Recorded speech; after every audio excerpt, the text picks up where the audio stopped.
Well, joining us now to discuss African population growth is Kende-Robb, an executive director of the Africa Progress Panel, a group working for African development and governance in Africa.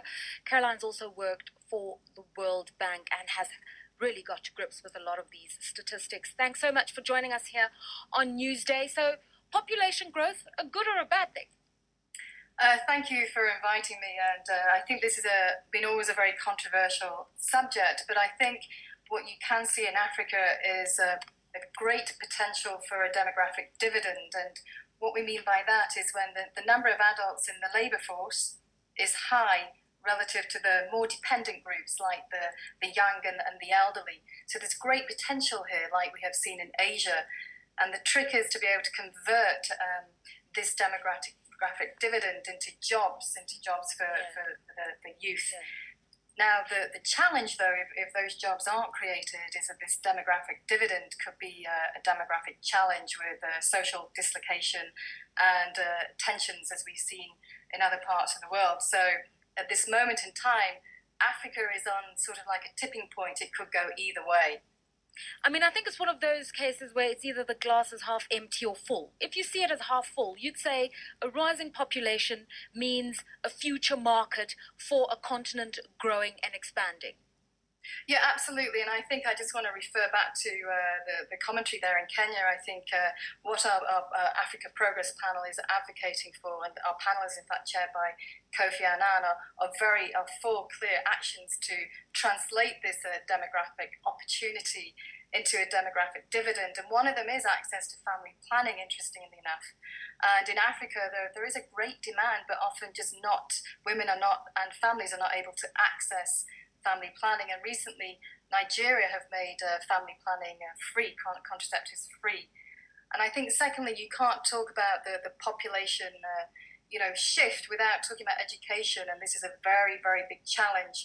And what the panel is advocating for is a big push for the Millennium Development Goals, ensuring that the twin crisis in education, not just of access but also of quality, is taken into consideration. And I'd just like to say that, if I may, Dina Mahola and President Obasanjo, who are also on our panel, recently gave a plea for political leaders across Africa not to ignore the youth, but to focus more on job creation.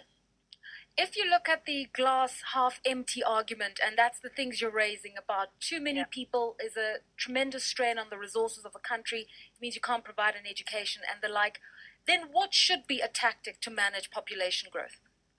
Well, absolutely, and I think the family planning, access to contraceptives is very important. I mean, women often want to space their families but are just unable to do so because they don't have access to contraceptives or don't have access to the information.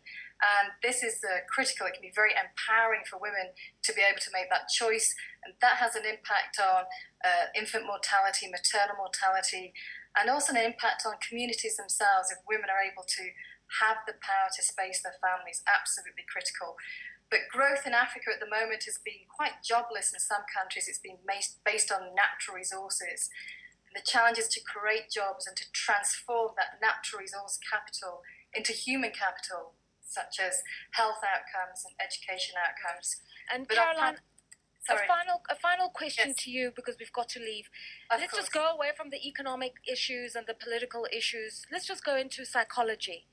Yes. The idea that children are a blessing, that women shouldn't be using contraceptives, how are you going to break through some of those cultural norms? I think children are a blessing. I think my own children are a blessing, so I don't think that's something that we should challenge, actually.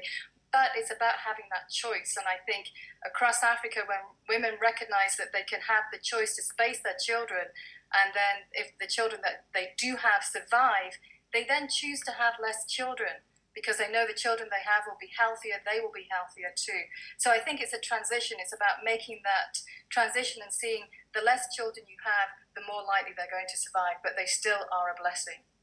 Caroline Kende-Robb, thank you very much for coming through. She's Executive Director of the Africa Progress Panel.